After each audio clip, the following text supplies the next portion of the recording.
In physics, there's a phenomenon known as the three-body problem. Unstable, unsolvable, mesmerizing, and terrifying chaos. Maybe you've heard of the sci-fi franchise about alien civilizations built around this idea. But here's what almost no one realizes. The exact same impossible dynamic is unfolding inside a certain group of rare minds right now. And it's been quietly damaging them for as long as psychology has had names. The three-mind problem. INEJ, INFJ, INFP. If you're one of them, you already know what I mean. You've lived with it since childhood. The constant existential overload. The sense that you're operating across multiple dimensions, while everyone else stays comfortably in one. The exhaustion that doesn't come from doing too much, but from thinking too deeply. You watch people have shallow conversations and wonder how they manage it. How do they just exist without questioning everything? Without noticing the shadows behind interactions, the patterns beneath events, the meaning threaded through coincidence? The INTJ sees structure inside structure, patterns that forecast more patterns. Once they glimpse the framework of reality, they can't unsee it. The INFJ absorbs others' emotions like signals they can't mute. They move through a landscape of silent truths that most overlook entirely. The INFP experiences life as stacked layers of meaning and sincerity, constantly comparing everything to an inner ideal the outer world never fully meets. All three types describe the same issues. Trouble staying rooted in practical life, feeling permanently misunderstood or alien, paralysis from sensing too many options, too many depths, the bone-deep fatigue of insight itself. It's easy to label these people as the difficulty, the overthinkers, the ones who should relax, go outside, stay present. But this is where everything you assume flips. What if the INTJ, INFJ, and INFP aren't the issue at all? What if these types aren't three separate problems, but three observers of the same unsolvable one? A problem haunting humanity since the moment we became conscious enough to look inward. A problem with no fixed answer. I know that sounds vague, but stay with me. What I'm about to explain reframes everything you believe about your own mind. To see it clearly, we need to go deeper into the physics metaphor. So what is the three-body problem? It's elegantly simple to describe and impossibly complex to solve. Take three objects in space, planets, stars, anything, each pulling on the other two with gravity. Now, predict their motion. You can't. Not exactly, not far into the future. The system is mathematically chaotic. Tiny changes at the start create wildly different outcomes. The movement defies stable prediction. Two bodies, solvable. We have formulas. Four or more, paradoxically easier to approximate. But three becomes chaos. And this is what's operating inside the minds of the INTJ, INFJ, and INFP. Not three people, three levels of psyche. Carl Jung spent his life charting the structure of the human mind. And what he uncovered was our own version of the three-body problem. First, the conscious mind, the first body, your ego, your persona, your daily awareness, the self you believe you are, the narrator of experience, the decision maker, the part listening right now. Beneath that lies the personal unconscious, the second body, your shadow, your complexes, everything you lived but suppressed, forgot, or never integrated. Your childhood wounds, your hidden aspects, the pieces of yourself you won't show the world or even admit internally. And deeper still is the collective unconscious, the third body, the universal layer, not personal but shared. The archetypes, the hero, the shadow, the anima and animus, the wise elder, the great mother, patterns inherited from humanity's entire history, etched into you before birth. Three layers, three gravitational forces, each tugging at the others. And just like in physics, when three bodies influence each other simultaneously, the result is magnificent, devastating chaos. But why these types specifically? Why do INEJ, INFJ, and INFP feel this problem more acutely than anyone else?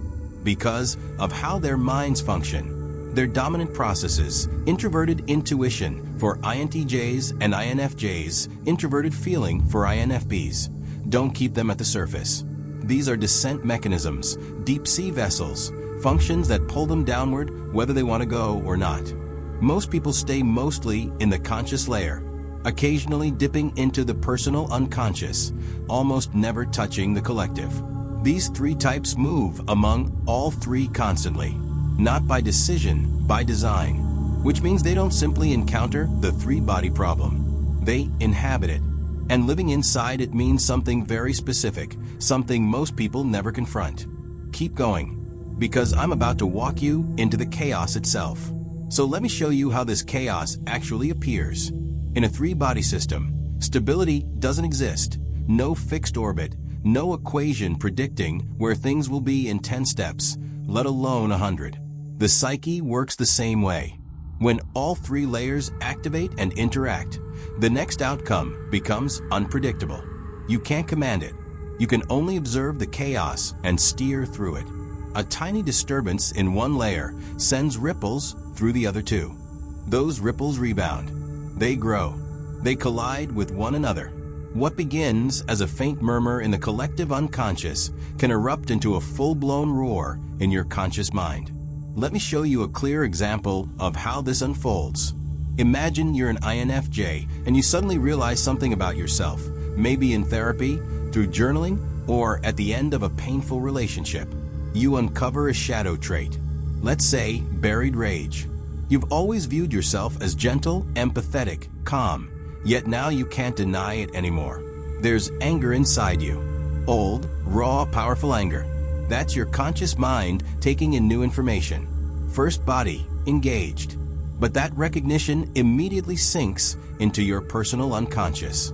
And now it's not just about anger. It's about every moment you were told to be polite, every time your needs were dismissed, every situation where you swallowed your truth to preserve harmony. Childhood memories you haven't touched in years suddenly feel sharp and alive again. Your people-pleasing complex lights up. Your abandonment wound awakens. Your savior complex stirs. Everything links back to this anger. And now everything is active. Second body in motion. But it still goes deeper. The energy drops into the collective unconscious. The archetype of the destroyer rises. Not your personal anger anymore, but the universal pattern of destructive force, the warrior, the revolutionary, the primal fire that burns away the old. Third body activated. Now all three layers are interacting at once. Your conscious ego tries to understand this anger, but it's being bombarded with personal history and archetypal force that feels larger than you. Your personal unconscious is reframing old wounds through this archetypal lens, intensifying everything. The collective unconscious is sending images and symbols into your dreams, your intuition, your creative impulses. You might feel empowered, terrified, or both simultaneously. You may dream of flames. You may suddenly relate to every revolutionary who ever lived. You may cut ties with people who no longer align with you. Or you might feel overwhelmed by your own intensity and shut down completely. Which outcome appears? You can't predict it. The system is too intricate. The three bodies are pulling on each other in ways beyond calculation. Eventually, things stabilize. Not into the old pattern, never into the old pattern, but into a new configuration. You've absorbed something. You've changed until the next disturbance arrives. Now, let's look at what happens when the origin of the chaos is different. When the eruption begins in the collective unconscious instead. You're an INTJ and something grips you. Maybe it's a project vision. Maybe it's a dream that lingers. Maybe it's a synchronicity so exact it freezes you. You're being summoned. The hero archetype has awakened. You feel it deeply. You're meant for something meaningful. You can see the pattern, the mission, the coming shift. Third body is activated first this time. That archetypal force immediately strikes your personal unconscious, and your history has its own reactions to heroism. Maybe you tried to be heroic and failed. Maybe standing out brought consequences. Maybe you learned that ambition ends in disappointment. Your inadequacy complex stirs. Your fear of failure flares. Your imposter syndrome wakes up. Memories of not measuring up return. All of this complicates the energy. Second body now in motion. Then this layered mix hits your conscious ego. Your conscious mind must reconcile the heroic calling from the collective, the pain of past failures from your personal unconscious, and the practical limits of your current life. And this is where things become dangerous, because people tend to choose one of two paths, and both are catastrophes. Path 1. You identify too tightly with the archetype. You declare yourself the hero. You're extraordinary. The ego swells, overtaken by archetypal force. You quit your job, cut off relationships, pursue the vision with manic certainty. You aren't integrating the archetype. You're being overtaken by it. And when life refuses to match the myth, collapse follows.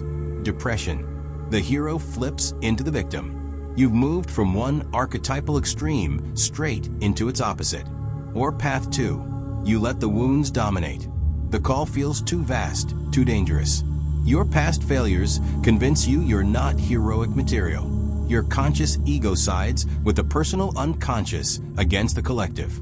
You shut down the calling. You stay small. You convince yourself you were being unrealistic. But archetypal energy doesn't vanish.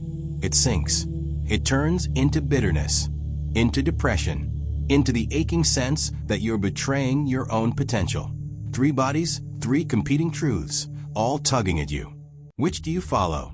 How do you merge the archetypal call with your personal wounds and your real-world circumstances? There's no formula, no single answer, only the act of navigating it. And then comes another layer of complexity, synchronicity, Jung's term for meaningful coincidence. When inner and outer reality reflect each other in ways probability shouldn't allow. For INFPs especially, though it affects all 3 types, synchronicities become evidence, markers, messages from the universe. But here's the issue. Synchronicity proves that all 3 layers are connected. The collective unconscious is breaking through into conscious experience. But which layer is speaking? Is it genuine archetypal guidance? Is it your unconscious seeking meaning and arranging patterns? Is it your ego projecting desires? Follow the synchronicity, and you might discover your path. Or you may be chasing illusions. You might be receiving true direction from the collective unconscious. Or you might be trapped in a loop of your own projections. 3 bodies. No guaranteed way to tell the difference. And all of this would be difficult enough if you could simply dive into these depths and stay there. But you can't, because you still have to function. You still have to work, interact, maintain relationships, pay bills, and present yourself as a coherent human being. This is where the persona steps in. Jung's name for the mask we present to the world, the social identity. For most people, the persona stays fairly consistent. It sits close enough to their conscious ego that wearing it doesn't drain much energy. But when you're managing a 3-body problem underneath, when your conscious mind is being tugged between your personal unconscious and the collective unconscious, when you're dealing with shadow material, archetypal currents, and synchronistic signs, maintaining the persona becomes exhausting. Every interaction requires you to compress 3 levels of reality into one socially acceptable surface. Every "how are you" forces you to avoid answering truthfully. You're at a party discussing Netflix, while inside you're unpacking a dream about your dead grandmother. One that might be a message from the collective unconscious, or unresolved grief, or your ego's need for comfort, and you can't tell which. And the person across from you just wants to know whether you've watched the new season. This is the fatigue the INTJ, INFJ, and INFP understand painfully well. Not tiredness from effort. Tiredness from existing in several dimensions at once while pretending you're confined to one. And there's another danger sealed inside the 3-body system that we need to address. You can get stuck, fixate on the conscious ego, and you become rigid, defended, severed from your inner depths. You lose touch with intuition, creativity, your link to something larger. Fixate on the personal unconscious, and you become neurotic. Every present moment becomes filtered through old wounds. You can't break out of your loops. You're chased by your own history. Fixate on the collective unconscious, and you risk dissolving your individuality entirely. You become a vessel for archetypes. You might label it enlightenment or dissolution or cosmic unity, but you've lost the grounding of a personal self. 3 bodies, 3 traps. The system requires movement between all 3, but that movement is, by nature, chaotic. And I know what you're thinking. If there's no resolution, what's the point? Why even explain this? Here's why, and this may be the most important thing you hear today. The 3-body problem in physics has no solution, not because we haven't discovered it, but because it cannot exist.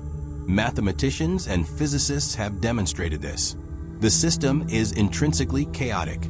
There's no formula, no equation, no way to predict behavior long-term. The same applies to your psyche. If you're an INTJ, INFJ, or INFP, if your nature pulls you into all 3 psychological layers at once, you must understand there is no solution, no formula for flawless integration, no book that contains the ultimate answer, no therapy that will fix you, no spiritual routine that will make the process simple. The 3 bodies will keep moving. The system will stay chaotic. You will never have total control. And that's okay, because you're not meant to solve it. You're meant to live it. What you need isn't control. It's navigation. Think of it like sailing. You can't command the wind, the tides, the currents. But you can learn to read them. You can adjust your sails. You can collaborate with the chaos instead of resisting it. And I'm going to give you the tools to do exactly that. 6 practices that will transform the way you navigate your own depths. So let me offer you practical methods for navigation. First, active imagination. This is Jung's technique for directly engaging the unconscious, not analyzing or interpreting, actually conversing with the figures that emerge from within. When archetypal force rises, you don't suppress it or identify with it. You ask it questions. Who are you? What are you trying to reveal? Why are you here? Second, dream work. Your dreams are nightly updates from the 3-body system. They show what's happening in your depths, not in linear logic, but in the language of the unconscious. Symbols, emotions, stories. You don't need to decode every dream, but pay attention to the recurring ones, the intense ones, the ones that won't leave. Third, journaling. Not journaling about your schedule. Journaling from your depths. Allowing the unconscious to write through you, asking questions and seeing what comes forward. This forms a dialogue between your conscious ego and your inner layers. It externalizes the chaos so you can witness it clearly. Fourth, anchors. You need anchors, physical practices that return you to your body when you're drifting through psychological space. It might be walking, drawing, music, small rituals, morning coffee, evening stillness, anything that reconnects you to the grounded, present moment. Not to avoid the depths, but so you can come back from them. Fifth, learning your patterns. Even in chaos, the system has tendencies. Your tendencies.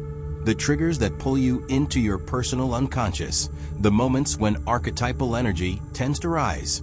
The ways you usually react. You can't predict everything, but you can recognize your signals.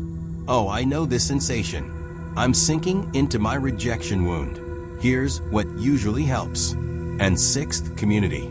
You need people who can hold space for your depth without pathologizing it. People who understand you're not broken, just navigating something intricate. This might be therapy, might be deep friendships, might be online communities of other deep intuitives who understand it. You don't need people to fix you. You need people to see you. Navigation doesn't mean you'll always be comfortable. The system will still be chaotic. You'll still have stretches of confusion, overwhelm, darkness, but you'll stop resisting it. You'll stop assuming something is wrong with you. You'll realize this is the landscape. This is what it means to be someone whose nature pulls them into psychological depth. Because here's what most people don't grasp about the 3-body problem. Most people exist mainly in one layer, the conscious ego, the surface. And that's fine. That's their route. But you don't have that restriction or that boundary. You have access to all 3 bodies. The conscious, the personal unconscious, the collective unconscious. Which means you have access to shadow work that reshapes you at fundamental levels. Archetypal energies that drive creation and transformation. synchronicities that link you to meaning, dreams that lead you through the dark, depths of feeling and intuition most people never reach. The three-body problem that frustrates you. It's also what makes you capable of profound creativity, healing, insight, transformation. And here's something interesting. Because this is a chaotic system, even people navigating the same three-body problem won't move through it the same way. The INTJ, the INFJ, and the INFP, even though each faces the same core challenge, don't automatically understand one another. Their different cognitive functions generate different methods of moving through the chaos. An INTJ might reason their way through an archetypal encounter. An INFJ might sense their way through it. An INFP might create their way through it. Same three-body problem, completely distinct navigation styles. And even within the same type, you'll see massive variation. Two INFJs confronting the same shadow material might respond in totally opposite ways. One integrates, one withdraws, one evolves, one gets stuck. The system is too chaotic to forecast. We can describe the function, the three-body dynamic, but we can't predict exactly how it will express itself in each individual. The chaos is the cost of depth, but depth is also the reward of chaos. You wouldn't want to stay on the surface even if you could. You've seen too much, felt too much, understood too much. The depths are your element. The chaos is your mentor. So let's return to where we began. INTJ, INFJ, INFP. The three-mind problem isn't a flaw of these types. It's the problem these types observe, navigate, and embody. The conscious mind, the personal unconscious, the collective unconscious. Three bodies in ongoing chaotic interplay. If this is you, if you see yourself in this description, I want you to know you're not damaged. You're not overthinking. You're not too sensitive or too intense or too much. You're moving through something most people never encounter. Something that cannot be solved, only experienced. And yes, it's difficult. Yes, it's draining at times.